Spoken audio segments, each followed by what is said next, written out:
So, Coach, how do you build a superior team? What I've always felt about team building, building the superior team, the best team, is surrounding yourself with the best people. I always tried to hire the best assistant coaches and let them coach, and then tried to pick the best players and let them play. And I've always felt that the team that makes the fewest errors generally wins the game. And I wanted to be the coach that had the players that made the fewest errors. Does the improvement process ever stop?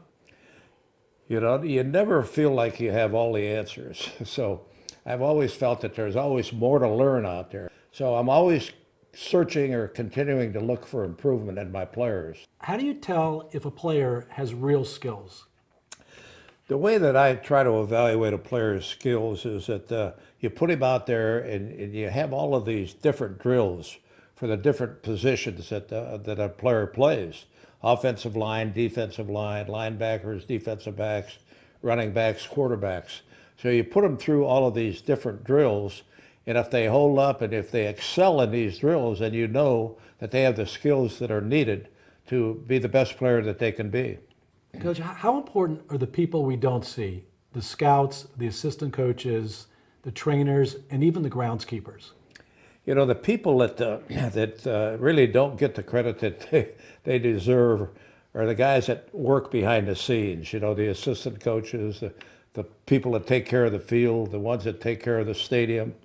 And I think that on game day, you want everything perfect. So they all have to be evaluated as to what they do to make their responsibility better than they've ever had it before.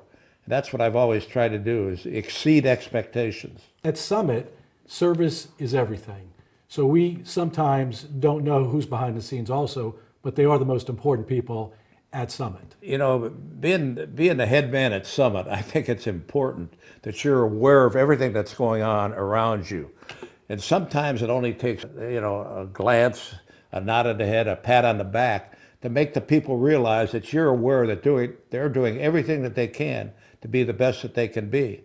And I've always felt that as a head coach, I never wanted to be accused of not being aware of what's going on around me.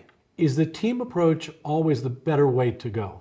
The team approach is, in my mind, what it's all about. You can have great individual players, and you need great individual players, but a player out there by himself can't get it done. But when he comes into the confines of the team and just fits in as one of the offensive or defensive players, that makes the team better. And that's what wins the game for him, the team being the best that they can be. Are some people just not coachable? You know, through my 33 years as a head coach, I think I found a couple that I would say are not coachable. And the important thing is, as soon as you find that out, you want to head in a different direction. You don't want to continue to work with somebody that's not coachable, that refuses to do any of the things that you, as a leader, ask them to do. So get rid of the non-coachable people. What's the hardest lesson you ever had to teach a player? Well, the hardest thing that I think that I've ever had to teach a player is to make sure that they maximize their ability. You know, you want to be the best that you could be in the classroom. Come out of every meeting that you've ever had better prepared mentally. You want to come off the practice field better prepared mentally and physically for the test that you're going to have that weekend. And then when the game starts, you want to be the team that has the answers as opposed to the team that, you know, waits for the next ball game to get it done. You want to make sure you get it done when you have the opportunity to compete. Great. What's the difference between a good coach and a great coach? Well, I think that coaches are evaluated by their records. Sooner or later, somebody's going to look at the bottom line, and they're going to say that the coach that's got the most wins, that's won the most big games, is the better coach. And they can talk all they want about, you know, this guy's a great coach, but he never seems to get it done on game day. You want the coach that gets it done on game day when the pressure is on. Can a player be a star on his own? You want players to maximize their abilities. And, you know, if they have great ability, they can be a star. They can be a star player. But you also want it to be within the confines of the team concept. Everybody working together on offense, on defense, on special teams, the coach-player relationship. You got to think teamwork first, and then The star player might emerge, and you certainly want to give him credit for being a star, but the star player isn't going to get it done by himself. He needs people around him. So he needs the team. The team is the important The team to build around him so he I can think become in a your star. business and my business, you want to surround yourself with the best people and then give them a job to do.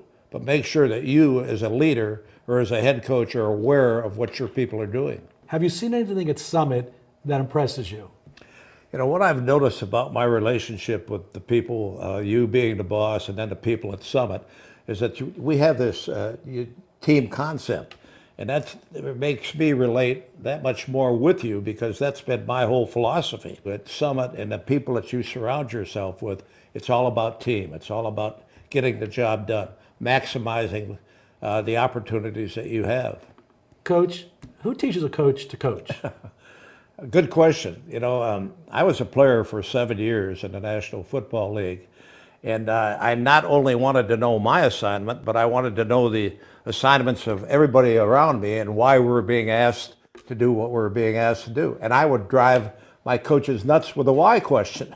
But when I became a coach, I wanted my players to ask me the why question because that meant that they were that much more interested in what I was asking them to do. So I think the important thing is finding out everything that you can find out about what you're being asked to do and do it with the best ability that you have to give. Why did you pick Summit? You know, I just like everything that I've learned about Summit. I like the leadership at the top. I like the people that the leadership has surrounded, themselves with.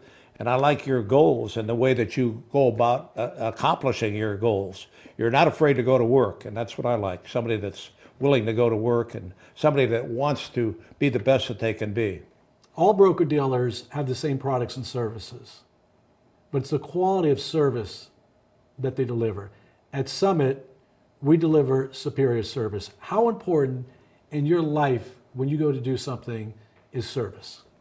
I think it's the most important thing. I think when people go to Summit and they know that they're going to get superior service, that's going to make them want to go back. You know, I'm in the restaurant business also, and we feel that the name might get the people in the door, but the service and the food and the atmosphere are get them to come back for more of the same.